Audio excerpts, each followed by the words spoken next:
Abra sua Bíblia neste Evangelho.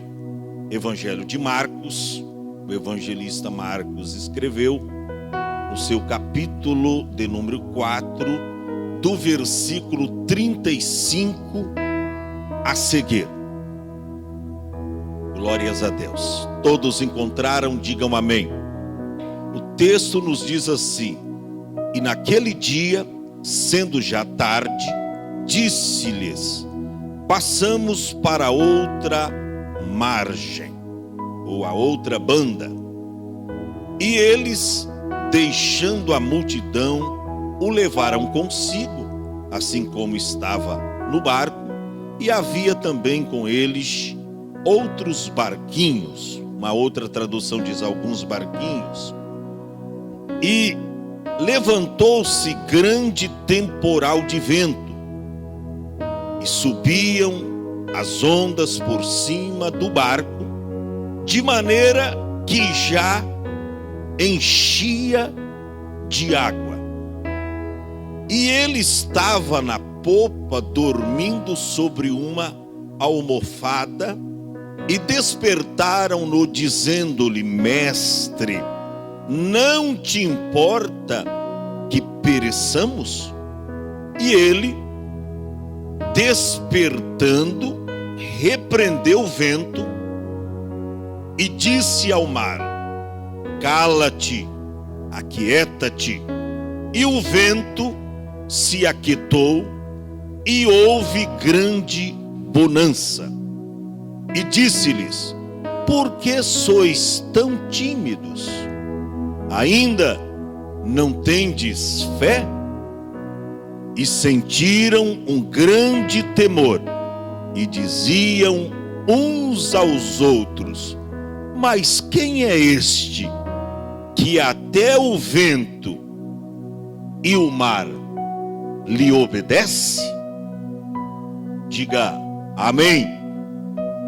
Nós temos um tema para falarmos rapidinho. Pergunte aí para o seu irmão: Jesus está no seu barco ou fora dele? Quantos tem Jesus aqui no barco, irmão? Mas não é só falar que tem da boca para fora, não. Porque muitas vezes, irmão, a gente está na igreja, mas nós não estamos em Cristo. E estar na igreja é uma coisa, estar em Jesus é outra coisa.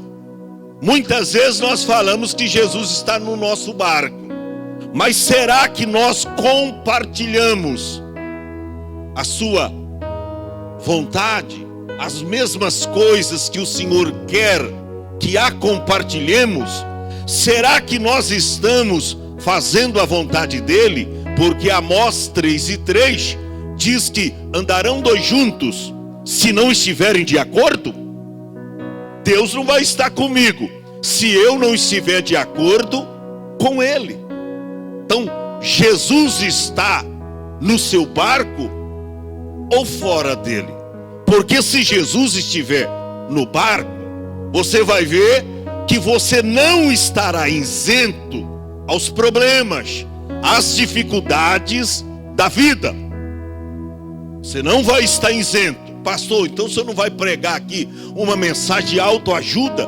Eu pensei que eu não teria problema depois dessa palavra desta noite. Pelo contrário, na vida você terá muitos problemas, mas Jesus disse: tem de bom ânimo, eu venci o mundo.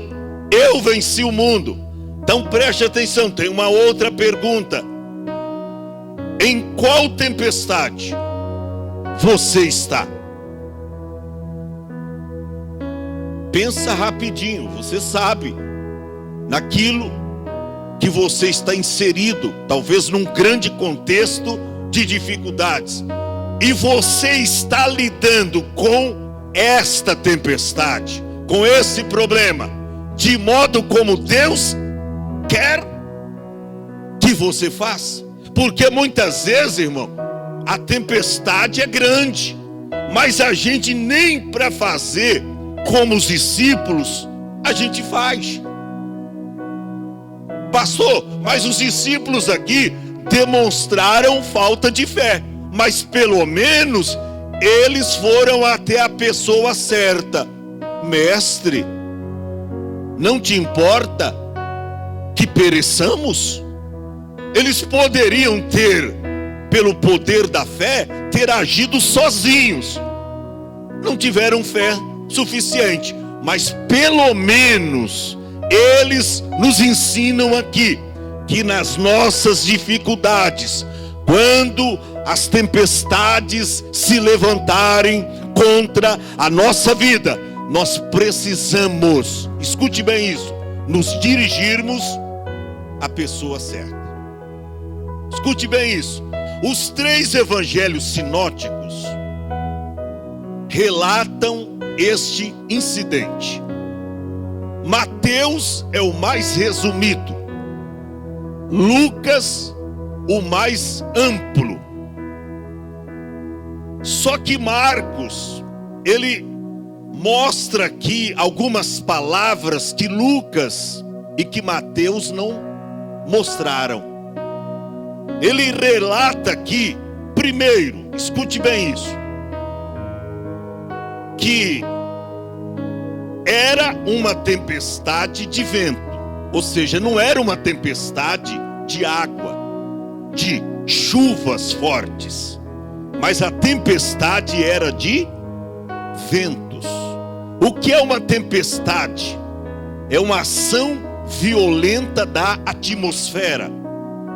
Então a tempestade não era uma tempestade comum. Você vê que tinha no barco pescadores que lidavam bem com a força da natureza, como Pedro, Tiago e João, que eram pescadores. Mas até eles, diante desta tempestade, eles temeram. Por quê? Porque o vento batia no mar e as águas do mar enchia o barco. Olha para cá, o que me chama a atenção aqui é que Jesus, irmão, nunca se perturbava com as tempestades da vida. Aqui nós vemos Jesus nesta grande tempestade dormindo serenamente. E é instrutivo a gente ser como ele, porque muitas vezes diante dos problemas da vida, você se desespera, você corre para lá, corre para cá, você perde a fé, você perde o ânimo. Jesus não, na tempestade ele dormia serenamente. Mas pastor, por que Cristo dormia serenamente? Porque ele sabia que a morte só seria na cruz. É Deus que dirige a sua vida, meu filho. É Deus que dirige o seu casamento.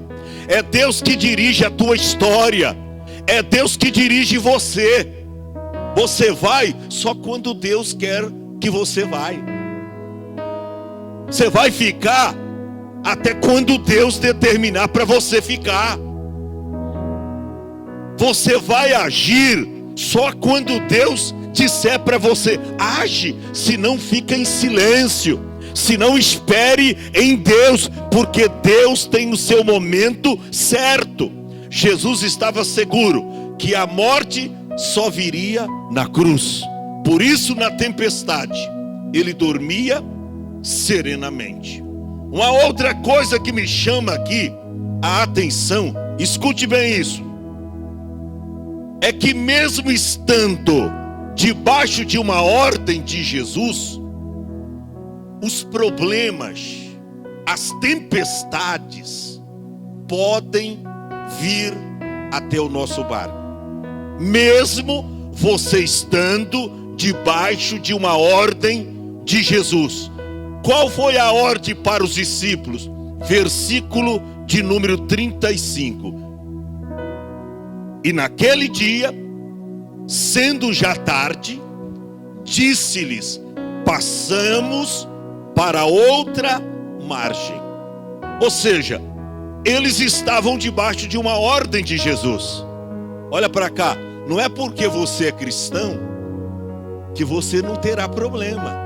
Não é porque você serve a Deus que você não terá problema. Não é porque você está fazendo tudo direito, tudo certinho, obedecendo na íntegra, olha para cá, a palavra de Deus, que alguns males da vida não acontecerá contigo. Ah, mas eu estou fazendo tudo direitinho. Onde eu errei? Onde eu pequei? O que eu fiz errado agora? Que turbulência é esta? Que vendaval é este? Mesmo estando debaixo de uma ordem de Jesus, a tempestade pode se levantar. Foi Jesus que disse: passamos para outra margem do lago. Passamos para outra margem, para outra banda do lago. A Bíblia diz que imediatamente os discípulos obedeceram. As tempestades da vida vêm quando você obedece. Olha o que diz o verso 36. E eles, deixando a multidão, levaram consigo, saindo, como estavam. Eles levaram consigo, porque estavam ligados ao barco, alguns barquinhos. O que me chama a atenção, que a Bíblia não diz que os ventos, ou que a tempestade atingiu os outros barquinhos. Por que não se fala? Isso traz para mim e para você, preste atenção, uma grande lição. Que às vezes você olha do seu lado, diz: poxa, o ímpio está vivendo melhor do que eu. Você viu a visão do salmista Asaf no Salmo 73? Ele diz: poxa, é inútil servir a Deus, porque, rapaz, eu estou aqui, me matando. Eu não prospero, eu não cresço na terra, mas eu tenho contemplado a vida do ímpio. Ele não levanta de manhã para bater cartão. Meio-dia o olho dele está inchado de tanto dormir. E o camarada só de vento em popa, só prosperando, só crescendo na terra, rapaz. E eu aqui me matando. E ele diz isso nas palavras dele, lá no Salmo 73. Ele diz: eu quase me desviei do caminho, porque eu invejava a prosperidade dos ímpios. Por quê? Porque ele começou a olhar para os lados. Irmão, a Bíblia, você acha, tinha pessoas nesses barquinhos. Tinha pessoas, mas a Bíblia não relata nada com eles. Às vezes você olha assim à sua direita: poxa, essa pessoa não é crente, rapaz. Essa pessoa não quer nada de Deus e está melhor do que eu. Que negócio é esse? Esse aí, olha o meu vizinho aí, rapaz, camarada espírita, camarada feiticeiro, está melhor do que eu. Deixa ele gozar da vida aqui, porque quanto a você, o seu negócio é na eternidade. A sua bênção não está aqui, não. A sua bênção está lá em cima. Os barquinhos estavam ligados a este maior, mas a Bíblia não diz que ocorreu alguma coisa com eles.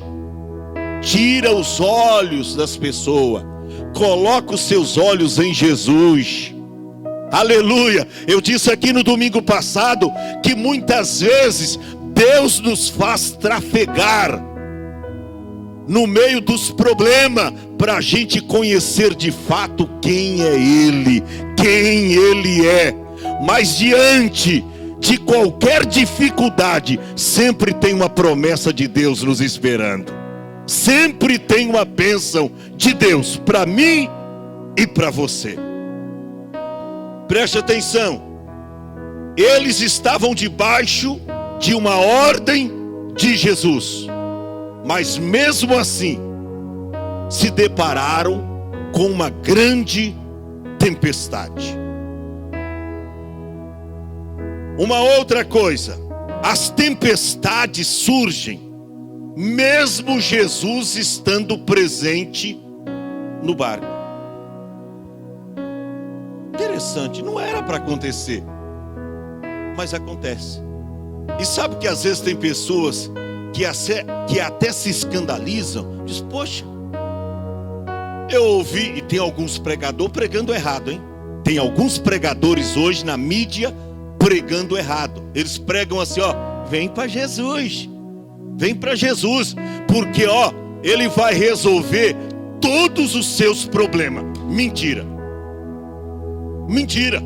Não crê nesta besteira, que sempre nós teremos problemas. Jesus deixou claro em João capítulo 16, o versículo 33. Ele diz, ó, a paz de vocês está em mim. Tenho-vos dito isso, para que em mim a tua paz está em Cristo. Mas ele diz, ó, no mundo tereis aflições.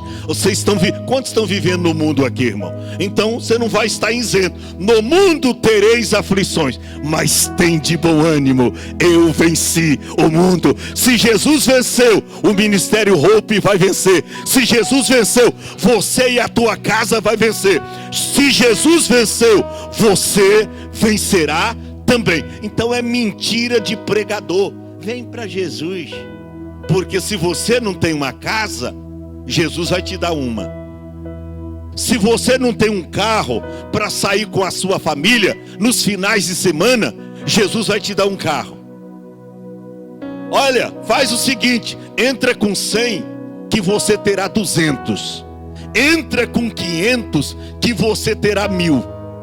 E o pecador vem, claro, mas não nas condições da palavra de Deus, nas condições do pregador.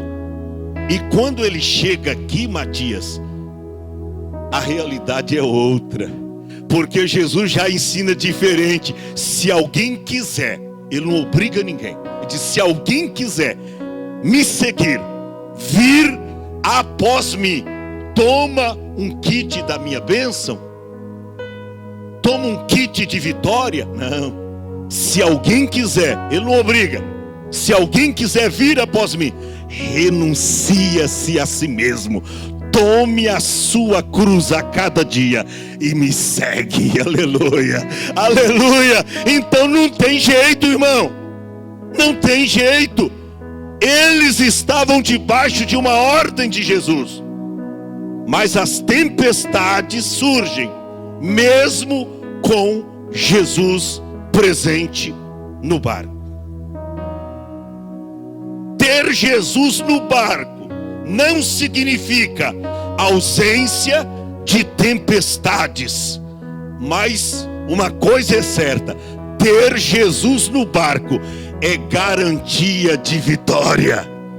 Vou recapitular: ter Jesus no barco não significa ausência de problemas, de tempestades, mas uma coisa é certa: ter Jesus no barco é vitória certa. Oh, meu irmão, não olha para o tamanho das ondas, da tempestade que você está enfrentando. Olha para o tamanho do teu Deus, que pode resolver todos os seus problemas. Não olha para as tempestades que você está vivenciando. Olha para Jesus, que pode repreender esta tempestade. Pastor, mas eu estou com tempestade no casamento. Mas essa tempestade não vai te matar. Eu estou com tempestade na minha empresa. Parece que o negócio vai falir mesmo. Não vai falir, porque Deus está no controle da situação. Pastor, eu estou com um filho, a filha nas drogas. Eu não sei não, eu acho que agora não tem mais jeito. Tem mais jeito sim, porque a última palavra é de Deus. Gente, vamos acreditar que mesmo Jesus estando no barco, nós não estaremos imunes ou isentos aos problemas. Agora, uma coisa é certa: quando as tempestades lhe sobrevierem, não perca a calma, não perca a sua fé. Crê somente. Você viu a mensagem negativa que os servos do centurião trouxe para ele? Chegaram e disseram: não importuna mais o mestre, deixa o mestre em paz, não incomodes mais o mestre. Mas por quê? A sua filha acabou de morrer. Jesus ouviu aquilo e disse: não temas, Jairo, crê somente. Aleluia, crê somente. O vento está soprando ao contrário na sua vida, as tempestades se levantaram, não temas, crê somente. Crê somente. Por quê? Porque esta situação é momentânea, é transitória, é susceptível, é passageira. Tão logo Deus vai mudar esta situação. Você crê? Ele vai mudar a situação. Então, quando as tempestades lhe sobrevierem, não perca a calma, não perca a sua fé. Crê somente. Fique quietinho. Deus está no controle da sua embarcação. Eu fico às vezes pensando, se o barco afundasse, quem morreria primeiro? Jesus. Por quê? Ele estava dormindo. Você vê que uma pessoa dormindo está indefesa, não tem nem como pegar uma boia. O primeiro, você acha que o Filho de Deus ia morrer, meu irmão? Ali, afogado. Ele estava, mesmo Jesus estando dormindo, ele estava no controle da situação. Olha para cá, parece que tem hora que os céus estão em silêncio, mas o silêncio de Deus não significa que Ele não está no controle da situação. O silêncio de Deus não significa que Ele não está te ouvindo, que Ele não está vendo a situação ao seu redor. Ele está no controle da situação. Se o barco afundasse, o primeiro que morreria era Jesus, porque estava dormindo. Não tinha tempo de nada. Mas você acha que o Filho de Deus ia morrer? Meu irmão, você tem que acreditar que Deus está no controle desta situação, desse problema que você está enfrentando, desta dificuldade. Você precisa acreditar. O barco não vai afundar, não. Seu casamento não vai afundar, não. Seu emprego não vai afundar, não. Sua empresa não vai afundar, não. Por quê? Porque Deus está no controle. E Ele me manda te dizer que a sua família não vai afundar, não. Jesus está no controle da situação. Ele está no controle da nossa vida. Agora, uma coisa é certa: as tempestades da vida, elas são inevitáveis. Não tem como você fugir de uma situação. E mesmo que fuja, na Bíblia tem um versículo que quem corre do urso encontra com o leão. O leão é mais forte do que o urso. Diga para o teu irmão: não tem por onde você fugir. Tem que enfrentar o leão cara a cara. E eu já descobri, Thaís, uma coisa. Tem aquele velho ditado, aquele dito popular, que a gente tem que matar um leão por dia. E eu descobri o seguinte, que se a gente não matar o leão naquele dia, fica 2 pro dia seguinte. É mais difícil. É mais difícil. Diga pro teu irmão: mata o leão, meu filho. Não tem por onde fugir. Se você não matar o leão hoje, vai ter 2 amanhã para você matar. Vai ser mais difícil. Então enfrenta esse problema, enfrenta essa dificuldade, porque Deus é contigo. Ele te ajudará. Não importa se é leão, não importa se é urso, não importa. O importante é você sempre acreditar. Ninguém, irmão, gostaria de passar por meio de uma tempestade. Mas mesmo na obediência, ao contrário de Jonas, porque a tempestade veio na vida de Jonas, porque ele desobedeceu a Deus e tomou uma direção errada para a sua vida. Deus mandou ele para Nínive, ele foi para Tarsis. Então, para Jonas, a tempestade veio porque ele estava fora da direção de Deus. Mas ela vem também para quem está na direção de Deus. Então as tempestades da vida são inevitáveis. E olha, elas acontecem também de uma maneira inesperada. Eles estavam esperando? Não. De repente surgiu. Você estava esperando esse problema acontecer esse mês? Você estava esperando ser chamado pelo patrão e dizer, ó, não preciso hoje mais dos seus trabalhos. Tá, a empresa aí está cortando, fazendo uns cortes e tal. Quantas vezes a gente se depara com problemas assim? Não preciso mais de você. Você não serve mais. Quantas vezes? E você tem que encarar o problema pela frente. Não adianta. Não adianta, oh, mas Deus não está comigo. Está com você.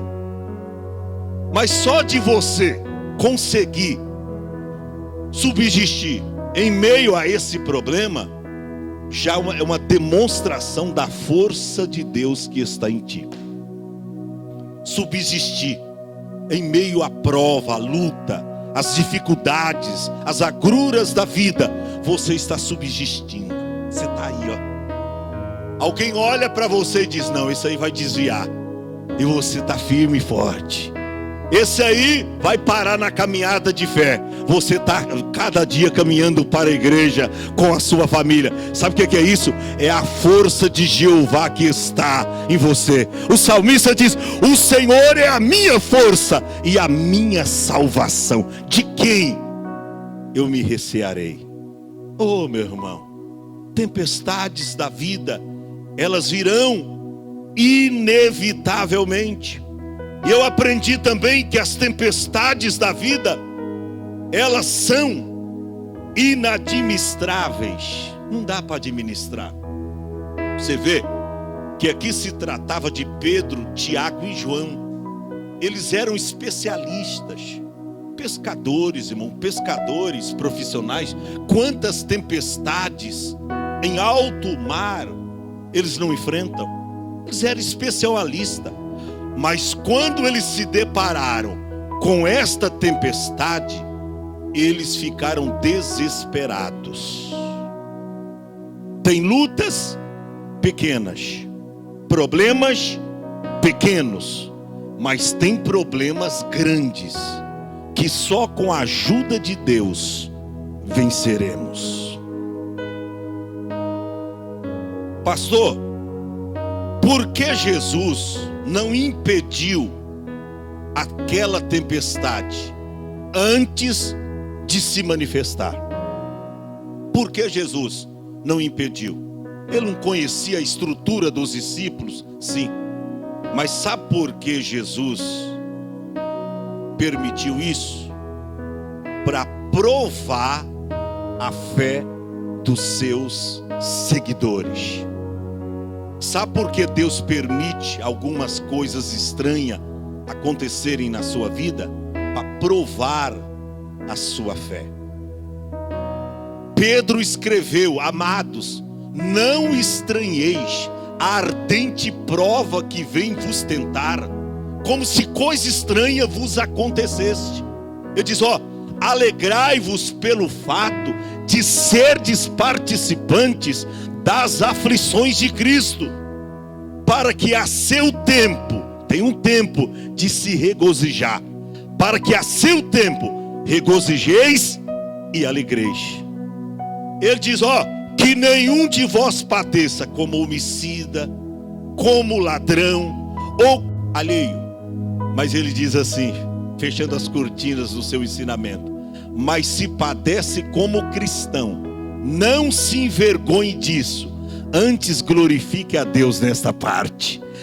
mesmo estando inserido nesse contexto de dificuldades, enfrenta essa prova, porque nela você é mais do que vencedor. Eu vou terminar, preste atenção.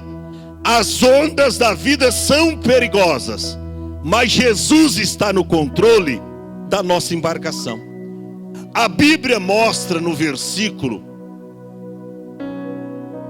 37, que quando se levantou aquele grande vento, que as ondas começaram a passar por cima do barco, e eles não tinham como administrar aquela situação. Eles vão até Jesus, que estava, segundo o verso 38, dormindo na popa do barco, sobre uma almofada. E eles despertaram-no dizendo: mestre, não te importa que pereçamos? Jesus dormindo, mas ele sabia tudo o que estava acontecendo naquele exato momento. Olha para cá, Jesus sabe o que está acontecendo na tua vida. Pastor, mas se ele sabe, por que ele não reage? Por que ele não faz alguma coisa? Jesus está provando a sua fé. Jesus está fazendo você crescer nesta dificuldade que você está enfrentando. Jesus está dando novas experiências para você nesse problema que você está enfrentando. Mas foi só eles recorrerem o mestre que Jesus entrou em cena. Tem a hora de Jesus mudar a situação, sim ou não? Tem a hora de Jesus mudar a situação. Os adoradores venham para cá, preste atenção. Quando eles foram até Jesus, olha o verso 39. O que é que Jesus fez? E ele, levantando-se, diga para o teu irmão, ele vai levantar. Você lembra da atitude de Jó? Ele diz: não, perdi tudo, perdi a minha família, perdi todos os meus filhos numa tacada só, perdi meus bens, perdi. Mas olha, eu sei que o meu Redentor vive e que por fim ele se levantará. Aleluia! Ele se levantará. Tem um momento de Deus se levantar para agir e mudar a situação. A Bíblia diz: e ele, levantando-se, fez o quê? Repreendeu o vento e disse ao mar: cala-te, aquieta-te. Eu sinto Deus estendendo a mão e dizendo: mar, que está afligindo meu filho, a minha filha, cala-te, aquieta. Chegou a hora da bonança, chegou a hora do trabalhar de Deus, chegou a hora de Deus operar o milagre. Cala-te, aquieta-te. E olha, irmão, não demorou. E cessou o vento. Diga para o teu irmão: esse vento vai cessar. Essa turbulência, guerreiro Ubiratã, vai cessar. Esta luta tem começo, tem meio, mas tem o fim. Olha para cá, essa prova que você está enfrentando tem começo, teve começo, sim, tem o meio, mas tem o seu final. Vai chegar a hora que Jesus vai dizer: cala-te, aquieta-te, e haverá grande bonança. Quando Jesus repreendeu o mar, porque ali estava o soberano, e quem criou o mar foi ele. Ele tem autoridade. Por isso que eu acredito que nada acontece na nossa vida por acaso. Você não está enfrentando isso aí por acaso. É propósito de Deus você enfrentar, para você crescer, muitas vezes até nos dias difíceis de sua vida. Deus permitindo você crescer, é uma oportunidade para você crescer, mesmo na tormenta, mesmo na adversidade da vida. Jesus, que criou o mar, dá uma ordem: cala-te, aquieta-te. E cessou o vento e se fez grande bonança. Fica em pé.